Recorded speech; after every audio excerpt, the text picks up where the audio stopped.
সম্মানিত উপস্থিতি, আমরা গত 2 দিন আগে দেখলাম এক মাহফিলে আমাদের নীলফামারীর এক বক্তা মাওলানা শরীফুল ইসলাম সাহেবের মাহফিলে এক নেতা বক্তব্য দিচ্ছে। বক্তা সাহেব তাকবীর দিচ্ছে, লিল্লাহি তাকবীর। বলেন তো তাকবীরটা কার শেখানো বাক্য? তাকবীর কার নামে দিতে হয়? দুনিয়ার কোন মানুষের তাকবীর হয়? মানুষের নামে তাকবীর হয় না, তাকবীর হয় আল্লাহর নামে তাকবীর। এই আল্লাহর শেখানো তাকবীর বক্তা সাহেব দিয়েছেন। পাশ থেকে আর এক নেতা বলতেছে, হুজুর তাকবীর তাকবীর দেওয়া যাবে না। নাউজুবিল্লাহ বলেন। আরে রব তো নিজে তাকবীর শিক্ষা দিয়েছেন, ও রব্বাকা ফাকাব্বির ওয়া সিয়াবাকা ফাতাহহির। এ বান্দা, ও রব্বাকা ফাকাব্বির, তোমরা তোমার রবের নামে তাকবীর দাও, আল্লাহু আকবার। আব্দুল্লাহ ইবনে হুযাফা রাদিয়াল্লাহু তাআলা আনহু বলেন, ঠিক আছে, আমাদেরকে যেহেতু হত্যা করবা, তাহলে এক কাজ করো, আমাকে একটু 2 রাকাত নামাজের সুযোগ দাও। তিনি নামাজ আদায় করে নিলেন। এরপরে আব্দুল্লাহ ইবনে হুযাফা কান্নাকাটি শুরু করে দিলেন। হিরাক্লিয়াস বলতেছে, কি রে আব্দুল্লাহ? আব্দুল্লাহ ইবনে হুযাফা, আমি মনে করেছিলাম তোমরা মুসলমানদের ঈমান বড় পাকা, ঈমানের বড় পাওয়ার আছে, কিন্তু এখন তো দেখা যাচ্ছে মুসলমানদের ঈমানের কোনো পাওয়ারই নাই। কারণ তুমি মরার কথা শোনার সাথে সাথে কান্না করতে শুরু করে দিয়েছো। আব্দুল্লাহ ইবনে হুযাফা বলেন, না না, ও রোমের সম্রাট, ও কালা কুত্তা, শুনে রাখো, আমি মৃত্যুর কথা শুনে আমি ভয় পাচ্ছি না, কারণ মৃত্যু হচ্ছে মুসলমানদের জন্য উপহার স্বরূপ হাদিয়া। বলেন সুবহানাল্লাহ। সুতরাং আমি বলছিলাম, আমরা এখানে যারা এসেছি আমরা সবাই ইমানদার। বলেন আমরা সবাই কি? আমাদের ঈমান আছে না নাই? আমরা সবাই ইমানদার। সুতরাং আজকে আমি কথাই বলতে চাই ইমানদারদেরকে নিয়ে। আমরা যারা ঈমান এনেছি আমরা সবাই ইমানদার, আমরা মুসলমান। সুতরাং পবিত্র কোরআনুল কারীমের সূরাতুল আনফাল থেকে 2 নম্বর আয়াত আমি তেলাওয়াত করেছি। রব্বুল আলামিন এই ঈমানদারদের সম্পর্কে বলতেছেন, আহাসিবান নাসা আইয়ুতরাকু আইয়াকুলু আমান্না ওয়া হুম লা ইফতানুন। মানুষেরা তারা কি মনে করে যে আমরা যদি বলি আমি ঈমান এনেছি, এ কথা বললেই আল্লাহ আমাকে ছেড়ে দেবে, আর কোনো প্রশ্ন করবে না, কোনো পরীক্ষা নেবে না? এটা হতে পারে না। অথচ তাদের পূর্ববর্তীদের থেকে আমি অনেক পরীক্ষা নিয়েছিলাম। সুতরাং সবাইকেই পরীক্ষা নেওয়া হবে। এই পরীক্ষা নেওয়ার মাধ্যমে তাদের ভিতরে কারা সত্যবাদী আর কারা মিথ্যাবাদী, এটাকে জাতির সামনে উন্মোচন করে দেওয়া হবে, প্রকাশ করে দেওয়া হবে। সুবহানাল্লাহ। সুতরাং কারা সত্যবাদী, কারা ঈমানদার, আর কারা ঈমানের খোলস পরে বেঈমানি করে জাতির সঙ্গে, এটা জাতির সামনে আল্লাহ নিজে উন্মোচন করে দিয়ে দিবে। আল্লাহু আকবার। সম্মানিত হাজিরিন, এজন্য আমরা যারা ঈমানদার, আল্লাহ তাআলা বলেছেন যারা ঈমানদার হবে, ঈমানদার বান্দাগুলোকে আমি রব্বুল আলামিন আমার দেওয়া থিওরি মোতাবেক আমি আল্লাহ তাআলা তাদেরকে পরীক্ষা নেব। পরীক্ষা ছাড়া কোনো বান্দাকে নাজাত দেওয়া হবে না। সুতরাং দুনিয়ার ঈমানদারেরা, মুসলমান ভাই বোনেরা আমার, আমরা যারা নিজেদেরকে ঈমানদার বলে দাবি করি, আমাদের ঈমানটাকে রব্বুল আলামিন পরীক্ষা করবেন। শুধু আল্লাহ যে পরীক্ষা করবেন তাই নয়, দুনিয়ার মানুষের দ্বারা আল্লাহ তাআলা আমাদেরকে পরীক্ষা করে থাকেন। রোম সম্রাট, পারস্যের সম্রাট হিরাক্লিয়াস, এই বাদশা একবার চিন্তা করলো মুসলমানদের ঈমানের পাওয়ার অনেক বেশি। আপনাদের ঈমানের পাওয়ার বলেন আসেনি? ঈমানের পাওয়ার আছে? আপনারা যারা আসছেন এখানে বলেন তো, আমরা যারা আসছি আমাদের মধ্যে আমরা কারা কারা ইসলামী মাইন্ডের মানুষ? হাত তোলেন তো একটু, বোঝেন কিন্তু ইসলামিক মাইন্ডের মানুষ কারা, একটু হাত দেখান। যারা ইসলামিক মাইন্ডের না, হাত তোলার দরকার নাই। মাশাআল্লাহ, আলহামদুলিল্লাহ, হাত তামান আল্লাহ কবুল করুন, বলেন আমিন। এই হাতটা আমরা অনেক সময় তুলতে চাই না, কারণ ভয় লাগে। ভয়, হাত তুললে চিহ্নিত হয়ে যাব, কখন জানি আবার পরীক্ষার শিকার হওয়া লাগে। ও মুসলমান ভাইরা আমার, এখন যদি জিজ্ঞেস করা যায় ইসলামী দল, ইসলামের কথা বলার কারণে আমরা সবাই হাত তুলেছি। এখন যদি আপনাদেরকে আমি প্রশ্ন করি, ভাইজান বলেন তো ইসলামী দল করেন কারা কারা? হাত তোলেন, দেখা যাক কয়জন তোলে। ইসলামী দলকে সাপোর্ট দেন। ইসলামী দল সেটা কোন দল হয় হোক, হোক চরমনাই, হোক জামাত, হোক ফুরফুরা, মাশাআল্লাহ আলহামদুলিল্লাহ কবুল করে বলেন আমিন। এখানেও ভয় লাগে, কয় হুজুর আমার বাড়ির পাশে তো আরেক দল আছে, আমার হাত দেখলে তো আমার খবর আছে, ঠিক কি না? এটাও আপনার ইমানের পরীক্ষা, মনে রাখতে হবে মুসলমান। কথা বলেন ঠিক কি না? আমরা যেহেতু মুসলমান, কথা হবে মুসলমানের পক্ষে, ঠিক কি না? আমরা যেহেতু আল্লাহর বান্দা, আল্লাহ আমাকে দুনিয়াতে হায়াত দিয়েছেন, দুনিয়াতে বাঁচার সুযোগ দিয়েছেন, সুতরাং আমার কথা, কাজ, সাপোর্ট, সমর্থন সবগুলো হবে আমার আল্লাহর পক্ষে। কথা বলেন ঠিক কি না? সম্মানিত হাজিরিন, আল্লাহ আমাদেরকে পরীক্ষা করবেন, দুনিয়ার মানুষেরাও আমাকে পরীক্ষা করবেন। আমি আসলে কতটুকু ঈমানদার, আমার ঈমানের পাওয়ার আছে না নাই? বলতেছিলাম রোম সম্রাট হিরাক্লিয়াস চিন্তা করলো মুসলমানদের ঈমানের পাওয়ার নাকি অনেক বেশি, আমার একটু টেস্ট করা দরকার। মুসলমানদের সঙ্গে একটা যুদ্ধের দিন নির্ধারিত হলো। যুদ্ধের দিন নির্ধারিত হওয়ার পরে রোম সম্রাট হিরাক্লিয়াস তার সৈন্যবাহিনীদেরকে বলতেছে, ও আমার সেনাবাহিনীরা শোনো, মুসলমানদের সঙ্গে যুদ্ধ করার পরে তোমরা কিছু মুসলমান যোদ্ধাদেরকে ধরে নিয়ে আসবা, জিন্দা নিয়ে আসবা, ওদেরকে মারবা না, হত্যা করবা না। আমি ওদের জীবিত দেখতে চাই, কারণ আমি ওদের ঈমানটা পরীক্ষা করব, সত্যিকার অর্থেই তাদের ঈমানের পাওয়ার আছে কি নাই। ঈমানের পাওয়ারটা দেখার দরকার। তার সেনাবাহিনীরা সেই যুদ্ধে যাওয়ার পরে 70 থেকে 80 জন মুসলমান সাহাবীদেরকে, যোদ্ধাদেরকে ধরে নিয়ে আসছে, কয়েদ করে নিয়ে আসছে, বন্দী করে আনছে। আর এরপরে হিরাক্লিয়াসের সামনে উপস্থাপন করেছে, এই যে মুসলমান 70 থেকে 80 জন যোদ্ধাদেরকে আমরা ধরে নিয়ে আসছি, জাহাপনা আপনার যা ইচ্ছা এখন আপনি করেন, আপনার অর্ডার মানার জন্য আমরা প্রস্তুত রয়ে গেছি। তখন সেই হিরাক্লিয়াস এই মুসলমানদেরকে বলে, ও মুসলমানেরা, আমি এখন তোমাদেরকে একটা প্রস্তাব দিচ্ছি, শোনো, তোমরা যদি আমার প্রস্তাবে রাজি হও তাহলে তোমরা যা চাও আমি সব কিছু তোমাদেরকে দিয়ে দেব। মুসলমানেরা শোনো, তোমাদের এখানে 70 থেকে 80 জন মুসলমানের ভিতরে দলপতি, দল নেতা কে? নেতা কে? তখন তারা বললেন, আমাদের ভিতরে দল নেতা হচ্ছেন আব্দুল্লাহ ইবনে হুযাফা রাদিয়াল্লাহু তাআলা আনহু। আব্দুল্লাহ ইবনে হুযাফাকে হিরাক্লিয়াস ডেকে নিয়ে বলতেছে, ও আব্দুল্লাহ ইবনে হুযাফা, আমি তোমাদের একটা প্রস্তাব দিচ্ছি, সেটা হলো তোমরা সবাই দলবল সহ আমার ধর্ম, খ্রিস্টান ধর্ম তোমরা গ্রহণ করে নাও। তোমরা যদি আমার ধর্ম গ্রহণ করো তাহলে আমি তোমাদেরকে রাষ্ট্রের ভিতরে অনেক সম্মান দেব, তোমাদের যতগুলো সম্পদ লাগে, টাকা পয়সা লাগে, সব দেব। শুধু তাই নয়, আমার একজন কন্যা সন্তান আছে, 16 বছরের সুন্দরী রমণী আছে, আমার মেয়েটাকে দিয়ে তোমার সঙ্গে বিবাহ দেব।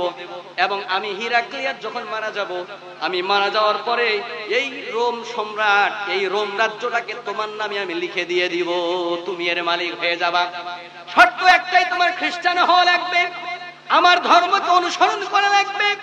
কিন্তু যদি তুমি ইসলাম ধর্ম ত্যাগ না করো, খ্রিস্টান না হও, তাহলে এগুলো পাবে না। শুধু তাই নয়, তুমি যদি ইসলাম ধর্ম ত্যাগ না করে খ্রিস্টান না হও, তাহলে আমি তোমাদেরকে এখানে জ্বালিয়ে পুড়িয়ে ছারখার করে দেব, হত্যা করে ফেলবো। বলেন নাউজুবিল্লাহ। আব্দুল্লাহ ইবনে হুযাফা বলেন, না, অসম্ভব, ইসলামকে ছাড়া সম্ভব নয়, কারণ এই ইসলামের গ্রহণ করার মাধ্যমে আমি রবের কাছে আমার জানটা বিক্রি করে দিয়েছি।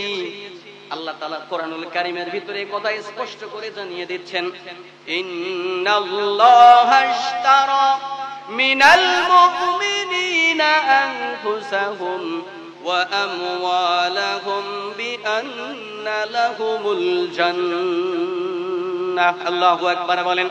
রব্বুল আলামিন বলেন, নবীজির মাধ্যমে আমাদেরকে জানায়া দিচ্ছেন, নবী আমাদেরকে বলতেছেন, ও আমার উম্মতেরা শোনো, তোমরা তোমার রবের সাথে ওয়াদাবদ্ধ। আল্লাহ আমাদেরকে দুনিয়াতে পাঠিয়েছেন, আল্লাহ তাআলা আমাদের জান, আমাদের মাল, আমাদের টাকা পয়সা, বাড়ি গাড়ি যা কিছু আছে, সন্তানাদি সহ সবগুলা আল্লাহ তাআলা জান্নাতের বিনিময়ে দিয়ে আমাদের কাছে আল্লাহ কিনে নিয়েছেন। সুবহানাল্লাহ।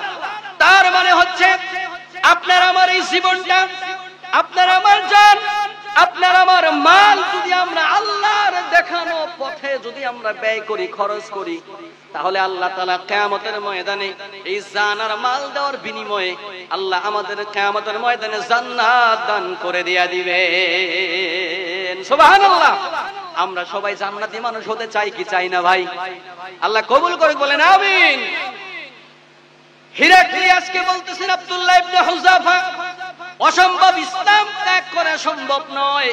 হিরাক্লিয়াস বলতেছে, বুঝেছি, সোজা আঙ্গুলে ঘি উঠবে না, আঙ্গুল বাঁকা করা লাগবে। তখন তার সেনাবাহিনীদেরকে হুকুম করে দিল, ও আমার সেনাবাহিনীরা, তোমরা দ্রুত একটা ড্যাগের ব্যবস্থা করো, ড্যাগের ভিতরে তোমরা তেল দাও এবং সেখানে আগুন লাগিয়ে দাও, আগুন জ্বালিয়ে জ্বালিয়ে তেলগুলোকে ফুটন্ত গরম বানিয়ে দাও এবং এই গরম তেলের ভিতরে, ফুটন্ত তেলের ভিতরে এই মুসলমানদেরকে একটা একটা করে ধরে আগুনের মধ্যে ওই তেলের ভিতরে ফেলে দাও। ওই হিরাক্লিয়াসের কথা অনুযায়ী তাদের 70 থেকে 80 জন সাহাবীর ভিতর থেকে একজনকে ধরে নিয়ে সেই তেলের ভিতরে নিক্ষেপ করে দেওয়া হলো। মুহূর্তের ভিতরে ওই ফুটন্ত তেলের মধ্যে জ্বলে পড়ে ছারখার হয়ে গেল। আল্লাহর একজন বান্দা আল্লাহু আকবার শহীদ হয়ে গেল। বাকিদেরকে বলা হচ্ছে, ও আব্দুল্লাহ ইবনে হুযাফা, তোমরা নিজের চোখেই তো দেখলা কিভাবে ফুটন্ত আগুনের মধ্যে, ফুটন্ত তেলের ভিতরে তাকে জ্বালিয়ে পুড়িয়ে দেওয়া হলো, তাকে হত্যা করা হলো, শহীদ করে দেওয়া হলো। তোমরাও যদি ইসলাম ত্যাগ না করো তাহলে তোমাদেরকে ওইভাবে জ্বালিয়ে পুড়িয়ে শেষ করে দেওয়া হবে, হত্যা করা হবে। নাউজুবিল্লাহ। আব্দুল্লাহ ইবনে হুযাফা রাদিয়াল্লাহু তাআলা আনহু বলেন, ঠিক আছে, আমাদেরকে যেহেতু হত্যা করবা তাহলে এক কাজ করো, আমাকে একটু 2 রাকাত নামাজের সুযোগ দাও। তিনি নামাজ আদায় করে নিলেন। এরপরে আব্দুল্লাহ ইবনে হুযাফা কান্নাকাটি শুরু করে দিলেন।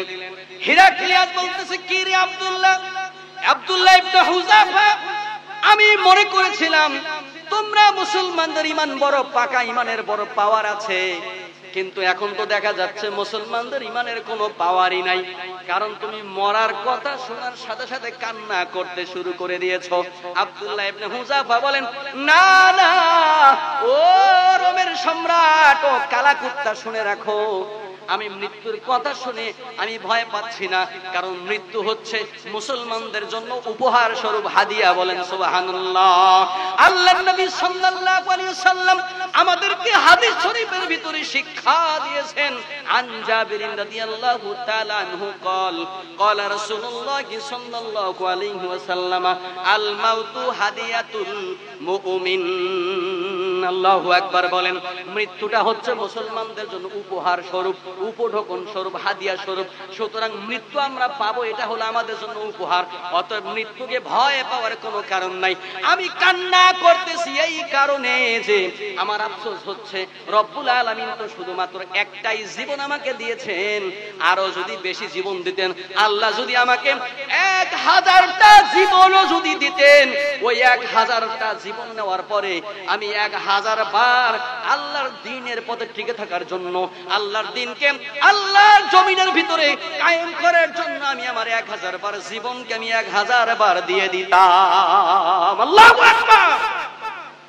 আল্লাহ যদি 1000 জীবন আমাকে দিত, 1000 বার আমাকে ফাঁসির কাছে ঝুলানো হতো, এরপর আমি খুশি থাকতাম। এই জন্য আমি কান্না করতেছি মৃত্যুর ভয়ে না। সুবহানাল্লাহ।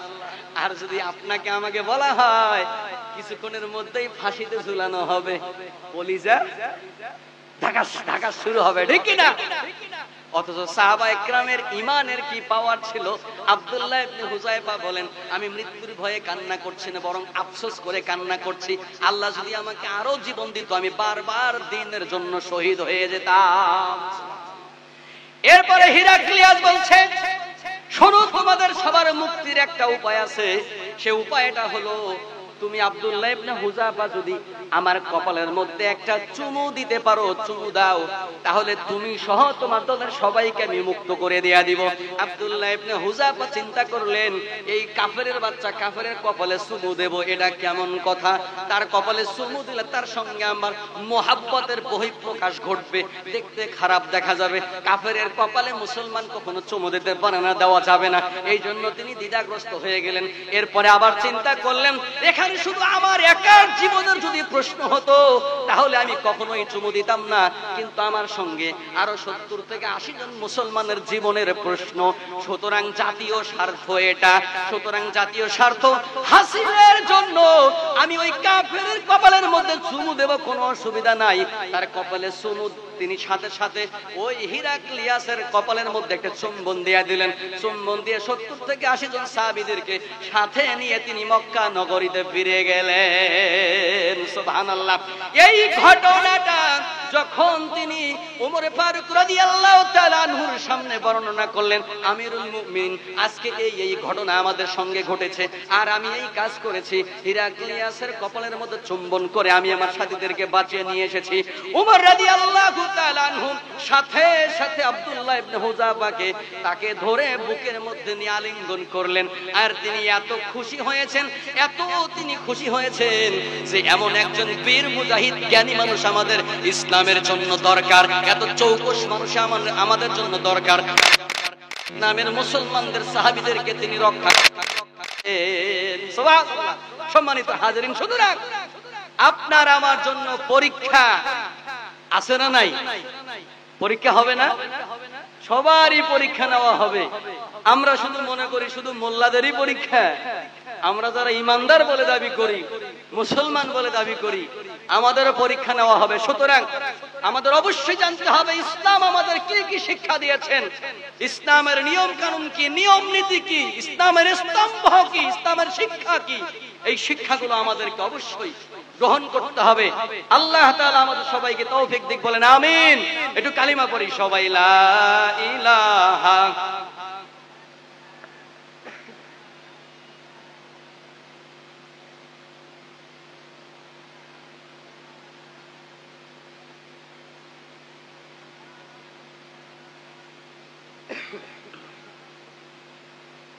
মুহাম্মাদ রাসূলুল্লাহ, লা ইলাহা সুবহানাল্লাহ আলহামদুলিল্লাহ, লা ইলাহা সুবহানাল্লাহ আলহামদুলিল্লাহ। সম্মানিত হাজিরিন, যেহেতু সময় সংক্ষেপ, আমাদের বাকি বক্তারা আসতেছেন, এই জন্য আমি একটু সংক্ষেপ করি ইনশাআল্লাহ। একটু মনোযোগ দেন, আর কিছুক্ষণ আলোচনা করে আমি আমার আলোচনা শেষ করবো ইনশাআল্লাহ। মুসলিম শরীফের বর্ণনা 3005 নম্বর হাদিস। আল্লাহ নবী সাল্লাল্লাহু আলাইহি ওয়াসাল্লাম একটি হাদিস এনেছেন। আল্লাহ নবী সাল্লাল্লাহু আলাইহি ওয়াসাল্লাম হাদিস শরীফের ভিতরে বলেন যে তোমাদের পূর্ব যুগে, তোমাদের পূর্বের জামানায় একজন জালেম বাদশা ছিল। এই জালেম বাদশার একজন জাদুকর ছিল। এই জাদুকরের লোকটা মানুষদেরকে জাদু দেখাইতো, বাদশার নামে প্রশংসা করত, বাদশার গুণগান গাইতো, মানুষের সামনে বাদশার সামসামি করত, প্রশংসা করত। এই বাদশা মানুষদেরকে জাদু দেখায়া, মানুষদেরকে ভেলকি দেখায়া মজা দিত, আনন্দ দিত, আর বাদশার দিকে আকর্ষণ তৈরি করত, বাদশার প্রশংসা করে। এমন একটা সময় যখন এই জালেম বাদশার ওই জাদুকর লোকটা বৃদ্ধ হয়ে গেছে, বুড়া হয়ে গেছে, না জানি কখন তার মৃত্যু চলে আসে।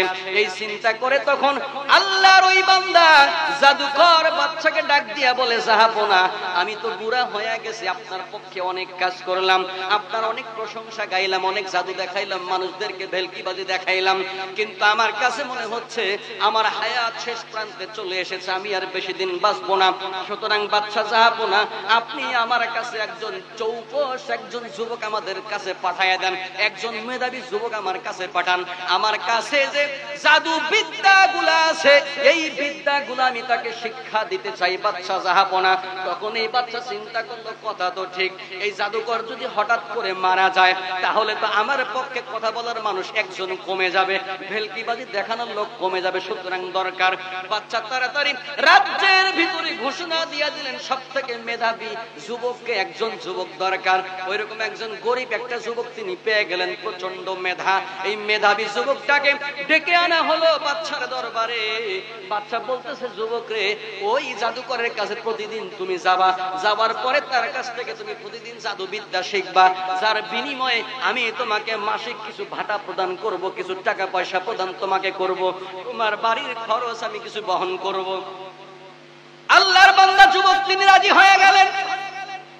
রাজি হয়ে যাওয়ার পরে তিনি প্রতিদিন বাড়ি থেকে সকাল ছিলাম আল্লাহর বান্দা যুবক ওই জাদুকরের কাছে প্রতিদিন সকালবেলা উঠে যায় জাদুবিদ্যা শেখার জন্য, প্রতিদিন যায় জাদুবিদ্যা শিখতে যাওয়ার জন্য।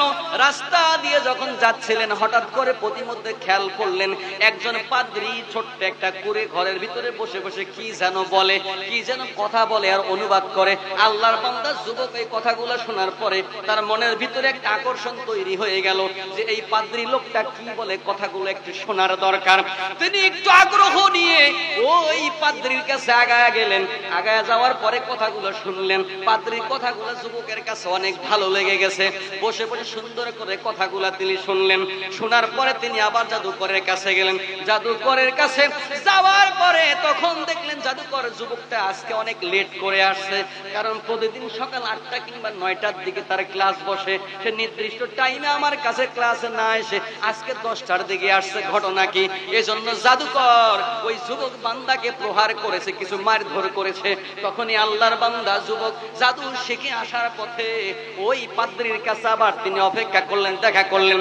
দেখা করে বলতেছে, পাদ্রী আপনার এখানে কিছু কথা শোনার কারণে শেখার কারণে আমার দেরি হয়ে গেছে, যার কারণে পাদ্রী যার কারণে জাদুকর আমাকে মারধর করেছে। এখন আমি কি করব বলেন?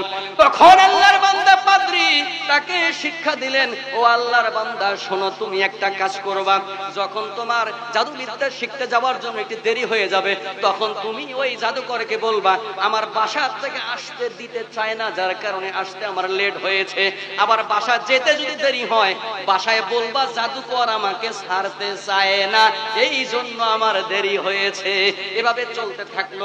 প্রতিদিন তিনি ওই পাদ্রীর কাছে গিয়া দ্বীনি ইলম শিক্ষা অর্জন করে, আল্লাহর ওহীর কিছু ইলম শিক্ষা অর্জন করে। এটা শেখার পরে ওই জাদুকরের কাছে গিয়ে জাদুবিদ্যা শিক্ষা অর্জন করে।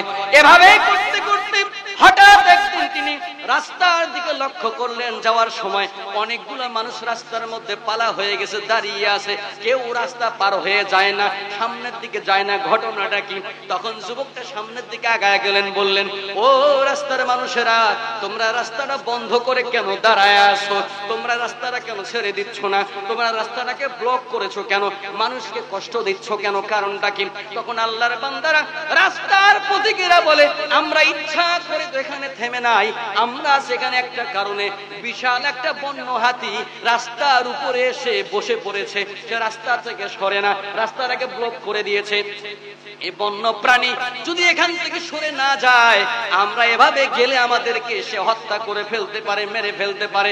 আমাদের প্রাণনাশের আশঙ্কার কারণে আমরা সামনের দিকে আর এগোচ্ছি না। তখন আল্লাহর বান্দা, এই যুবক বান্দা যে পাদ্রীর কাছে গিয়ে দ্বীনি ইলম শিক্ষা অর্জন করে আর জাদুকরের কাছে গিয়ে জাদুবিদ্যা শিক্ষা অর্জন করে, কথাগুলা কি বোঝা যায় ভাই? বোঝা যায়? আল্লাহর বান্দা তখন তিনি চিন্তা করলেন, আজকে এই পরীক্ষা করার মোক্ষম সময় এসেছে। আসলে পাদ্রী সঠিক পথের পথিক নাকি জাদুকর সঠিক পথের পথিক? কোন লোকটা ভালো, কোন লোকটা ভালো আমাদের জন্য মঙ্গলজনক হবে? তখন তিনি মনে মনে চিন্তা করতেছেন আর ডাকতেছেন, ও মালিক,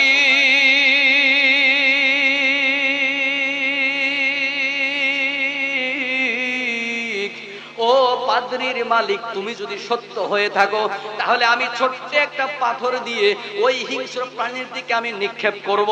তুমি যদি সত্য হয়ে থাকো তাহলে আমার এই পাথরের ঢেলটা ওই হিংস্র প্রাণীর গায়ে লাগার সাথে সাথে তুমি তাকে হত্যা করে ফেলবা। আর যদি পাদ্রীর মালিক তুমি যদি সত্য না হয়ে থাকো তাহলে তার মরার দরকার নাই। মনে মনে এই কথা বলে তিনি একটা পাথর নিয়ে ওই বন্য প্রাণীটার দিকে, হিংস্র প্রাণীর দিকে তিনি নিক্ষেপ করেছেন। নিক্ষেপ করার সাথে সাথে পাথরটা ওই প্রাণীর গায়ে লাগার সাথে সাথে প্রাণীটা দুনিয়া থেকে বিদায় নিয়ে চলে গেছে। আল্লাহু আকবার। আল্লাহর বান্দা বিশ্বাস অটুট হয়ে গেল, তার বিশ্বাস কারো হয়ে গেল, নিশ্চয়ই পাদ্রীর মালিক হলো সত্য। বলেন না সুবহানাল্লাহ। তখন আল্লাহর বান্দা ওই জাদুকরের কাছে গিয়ে জাদু বিদ্যা শিখলেন।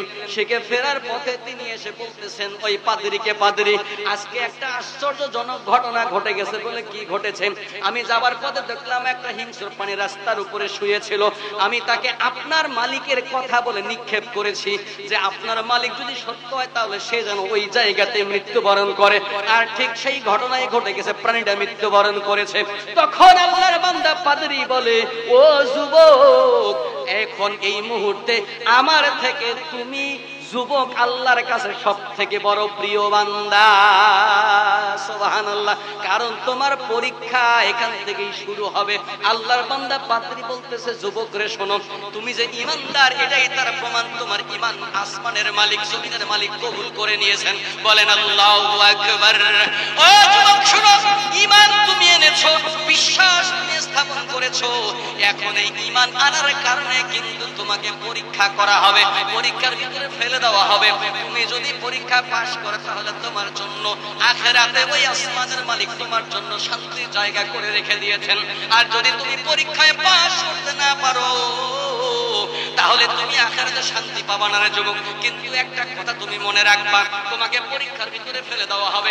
যখন তুমি একটা বিপদের ভিতরে পড়ে যাবা তখন কিন্তু আমার নাম কারো কাছে বলা যাবে না। কারণ আমার নাম বললে বিপদ আরো বাড়বে। কারণ এই কালিমার শিক্ষা ওই আসমানের মালিকের শিক্ষা আমি পাদ্রী তোমাকে দিয়েছি। সুতরাং আমার পরিচয় কারো কাছে দেওয়া যাবে না। আল্লাহর বান্দা যুবক বলেন, ঠিক আছে ওস্তাদ, আমি কারো কাছে আপনার পরিচয় দেব না। এই কথা বলে তিনি সেখান থেকে চলে গেলেন। প্রতিনিয়ত প্রতিদিনের মতো তিনি জাদু বিদ্যাও শেখে, পাদ্রীর কাছেও আসমানের ওহী শেখে। শিখতে শিখতে হঠাৎ করে রব্বুল আলামিন তার ভিতরে এমন কিছু বিদ্যা দান করেছেন, এমন কিছু ইলম দান করেছেন, যেই মানুষটা জন্ম থেকে অন্ধ এমন লোকের চোখের উপরে হাত বুলাইয়া দিলে, ওই আসমানের মালিকের কাছে দোয়া করে দিলে, যুবকের দোয়ার সাথে সাথে জন্মান্ধ লোকটাকে আল্লাহ তাআলা চক্ষু ফিরায়া দেয়। সুবহানাল্লাহ। শুধু তাই নয়, এর থেকেও বড় বড় রোগী যারা, তাদের গায়ে হাত দিলেই, তাদের জন্য আল্লাহর কাছে দোয়া করলে আল্লাহ সাথে সাথে দোয়া কবুল করে ওই লোকগুলাকে সুস্থ বানায়া দেয়। বলেন সুবহানাল্লাহ। ও দুনিয়ার মুসলমানেরা একটুখানি খেয়াল করবেন, আল্লাহর বান্দা ওই জালেম বাদশা যে ছিল, জালেম বাদশার দরবারে কিন্তু একজন মন্ত্রী ছিল। জালেম বাদশার দরবারে একজন একান্ত সচিব ছিল। এই সচিব কিন্তু একেবারে জন্মান্ধ ছিল, জন্মের আগে থেকে, জন্ম থেকে তিনি চোখে দেখেন না। আল্লাহর এই বান্দা যখন শুনলেন যে এমন একটা লোক আমাদের রাজ্যে আছে, যেই লোকটা আমার চোখের মধ্যে হাত বুলাইয়া দিলে অথবা তিনি দোয়া করে দিলে আমার চক্ষুটা ভালো হয়ে যাবে, এমন একটা যুবক আছে। সচিবের তো আর টাকার অভাব নাই। সচিব দৌড়াইয়া গেছে যুবকের কাছে, এ যুবক শোনো শোনো, কত টাকা লাগবে বলো, তোমাকে আমি টাকা দেব, কিন্তু তুমি আমার চক্ষুগুলাকে ভালো করে দাও। আল্লাহর বান্দা যুবক বলে, আমি তো চক্ষু ভালো করতে পারি না, আমি কাউকে সুস্থতা দান করতে পারি না। সুস্থতা দেওয়ার মালিক বলেন কে? সুস্থতা দেওয়ার মালিক আল্লাহ, অসুস্থ বানানোর মালিক আল্লাহ। সুতরাং আমি তোমাকে সুস্থতা দান করতে পারবো না, সুস্থতা দান করবেন আল্লাহ। আমি তোমাকে সুস্থ করার পদ্ধতি বলে দিতে পারি। তুমি যদি এখন আমার সামনে ওই আসমানের মালিক জমিনের মালিকের উপরে যদি তুমি ঈমান আনো, তাহলে আমি তোমার চোখটা ভালো করার ব্যবস্থা আমি করে দিতে পারি। আল্লাহু আকবার। আল্লাহর বান্দা বলেন, আমি জন্ম থেকেই অন্ধ, আমার তো চোখটা ভালো হওয়া দরকার। দুনিয়ার কোনো কিছুই আমি দেখতে পাই না, আমার স্ত্রী পুত্র সন্তানাদিকেও দেখতে পাই না, দুনিয়ার আলো বাতাস কোনো কিছুই বুঝতে পারি না, দেখতে পারি না। এই জিনিসগুলো তো আমার দরকার। আমি এত বড় একজন সচিব বাদশার, আমার তো অনেক শখ আছে, সুতরাং কত টাকা লাগে নাও, আমাকে ভালো করার ব্যবস্থা করে দাও। তখন তিনি চিন্তা করলেন, যেহেতু অর্থের বিনিময়ে যুবক আমাকে ভালো করবেন না, সুস্থ করার ব্যবস্থা করবেন না, সুতরাং ঈমানটা আনি দেখা যাক। আল্লাহর বান্দা অন্ধ লোকটা ঈমান নিয়ে আসলো আসমানের মালিকের উপরে। তখন আল্লাহর বান্দা যুবক আল্লাহর কাছে হাত তুলে দোয়া করতেছেন, ওগো আসমানের মালিক জমিনের মালিক আল্লাহ, তোমার এই বান্দা এতদিন অন্ধকারাচ্ছন্নতার যুগে দোজখের ভিতরে ছিল, এখন তোমার উপরে ঈমান এনেছে গো আল্লাহ। আল্লাহ আমি অধম তোমার কাছে দোয়া করি, আল্লাহ তোমার এই প্রিয় বান্দার চোখ দুটাকে তুমি ভালো করে দিয়ে দাও। সাথে সাথে রব্বুল আলামিন তার চক্ষু দুইটাকে ভালো করে দিয়ে দিলেন না, বলেন সুবহানাল্লাহ। আল্লাহ তার চক্ষু দুইটা ভালো করে দিলেন। যখন আল্লাহর বান্দা ওই প্রতিদিনের মতো বাদশার ওই মন্ত্রী সবার মধ্যে গিয়া বসে, বসার পরে বাচ্চা হঠাৎ করে লক্ষ্য করলেন এই অন্ধ সচিব কেন জানি চোখ দিয়ে দেখে, চোখের পাতা নড়ে, পলক পড়ে। ঘটনা কি মন্ত্রী সাহেব, ঘটনা কি? তখন আল্লাহর বান্দা এই সচিব বলে যে রাজামশাই, আপনার রাজ্যে এমন একজন যুবক আছে, যে যুবকটা তার আল্লাহর কাছে দোয়া করেছে, যার কারণে তার আল্লাহ আমার চক্ষু দুইটাকে ভালো করে দিয়েছেন। সুবহানাল্লাহ। জালেম বাচ্চা মাথা গরম, ওই আমি ছাড়াও কি তোমার রব আছে আরো? তখন তিনি বলেন হ্যাঁ, শুধু আমার না রব্বি, শুধু আমার না, রব্বুকাল্লাহ, আমার রব যিনি তোমারও রব। সুবহানাল্লাহ। জালেম বাচ্চার সামনে বলে শুধু আমার রব না, যিনি আমারও রব তোমারও রব, সেই রবের নামে দোয়া করেছে যুবক, যার কারণে ওই রব আল্লাহ আমার চক্ষু দুইটাকে ভালো করে দিয়েছেন। সুবহানাল্লাহ। এবার বাদশাহের মেজাজ গরম, কয় হ্যাঁ, আমাকে ছাড়াও তোমার রব আছে, তোমার তো খবর আছে। তো বলে ঘটনা কি, কে তোমাকে শিক্ষা দিলে? কয় অমুক যুবক। তো ওই যুবককে নিয়ে আসি, যুবককে নিয়ে আসি। যুবককে আনার পরে বলতেছে, এ যুবক, তোমাকে তো আমি আমার হুকুম মোতাবেক জাদুবিদ্যা শিক্ষা দিয়েছি, তো জাদুবিদ্যা শেখার পরে ভালোই হয়েছে, কুষ্ঠ রোগীও তোমার হাতে তোমার দোয়ায় ভালো হয়ে যায়, জন্মান্ধ ব্যক্তিও তার চক্ষু ফিরে পায়, চক্ষুষ্মান হয়, অসুস্থ লোক সুস্থ হয়ে যায়, জাদুবিদ্যা শিখে তো ভালোই হয়েছে। যাই হোক, তখন যুবক বলে না, আপনার জাদুবিদ্যার দ্বারা আমি কাউকে সুস্থ করি নাই। আসমানের মালিক, জমিনের মালিক, আমার মালিক, আপনার মালিক ওই আল্লাহ আপনার ওই সচিবকে ভালো করে দিয়েছেন। সুবহানাল্লাহ। বাচ্চার তো মাথা গরম, বাচ্চা কয় এই শিক্ষা তুমি কোথা থেকে পেয়েছো? তখন আল্লাহর বান্দা যুবক বলে যে বলা যাবে না, কারণ ওই যে পাদ্রী নিষেধ করেছে, কারণ বললে তো শাস্তি হবে, মৃত্যুদণ্ড অবধারিত। তখন যুবক বলতে চাচ্ছে না, তখন বলতেছে তাড়াতাড়ি বলো, নয়তোবা তোমার খবর আছে। তখন এই যুবকের সামনে ওই যে মন্ত্রী মশাই, তাকে ধরে আনা হলো। মন্ত্রীকে বলা হচ্ছে, মন্ত্রী, তুমি তাড়াতাড়ি ওই রবের উপর থেকে ঈমানকে ত্যাগ করো, আল্লাহকে ছেড়ে দাও, আমাকেই শুধুমাত্র একমাত্র রব হিসাবে মেনে নাও, নয়তোবা তোমার খবর আছে। মন্ত্রী কয়, ওরে বাপ রে বাপ, এত বছর থেকে মন্ত্রিত্ব করলাম, কোনোদিন কেউ আমার চোখ ফিরিয়ে দিতে পারলো না, ওই যুবকের আল্লাহ আমার চোখ ফিরিয়ে দিয়েছে। সুতরাং যেই মালিক এত বছর পরেও আমার চোখ ফিরিয়ে দিতে পারে, যেই মালিক এত বছর পরে আমাকে মুক্তি দিতে পারে, ওই মালিকের উপর থেকে ঈমান কখনো ছাড়া যাবে? আল্লাহর বান্দা মন্ত্রী বলে অসম্ভব, ঈমান মানে ছাড়বো না। তখন বলো তোমার শাস্তি হবে। ওই লোকটা বলতেছে, মন্ত্রী বলে আমি রাজি আছি, করাত নিয়ে আসা লোক। করাত, আপনারা করাত চিনেন তো, গাছ কাটা যেটা দিয়ে, করাত। করাত আনা হলো, এই মন্ত্রীর মাথা বরাবর করাত ধরা হলো। জালেম বাদশা বলতেছে মেরে দাও। একদম করাত দিয়ে তার পুরো মাথাটাকে চিরে দেওয়া হলো, দ্বিখণ্ডিত করা হলো। এবার যুবককে বলতেছে ওই পাদ্রীকে ডাকো। পাদ্রীকেও ডেকে আনা হলো। পাদ্রীকে ডেকে আনার পরে পাদ্রীকে বলতেছে, পাদ্রী, এত বড় সাহস তুমি কোথায় পেয়েছো?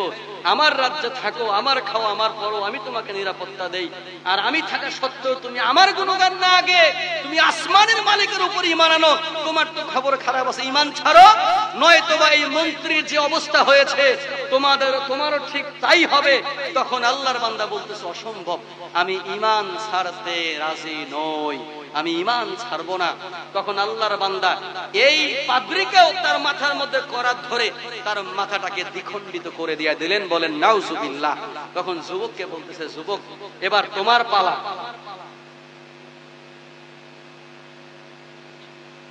সম্মানিত হাজিরিন, যেহেতু আমাদের অতিথিগণ চলে এসেছেন, আর আমি কথা বাড়াচ্ছি না, সামনে যদি কোনোদিন আশেপাশে কোনো প্রোগ্রামের সুযোগ হয় ইনশাল্লাহ, সেদিন এই মুসলিম শরীফের 3005 নম্বর হাদিসের বাকি অংশ ইনশাল্লাহ আপনাদের সামনে আলোচনা করব।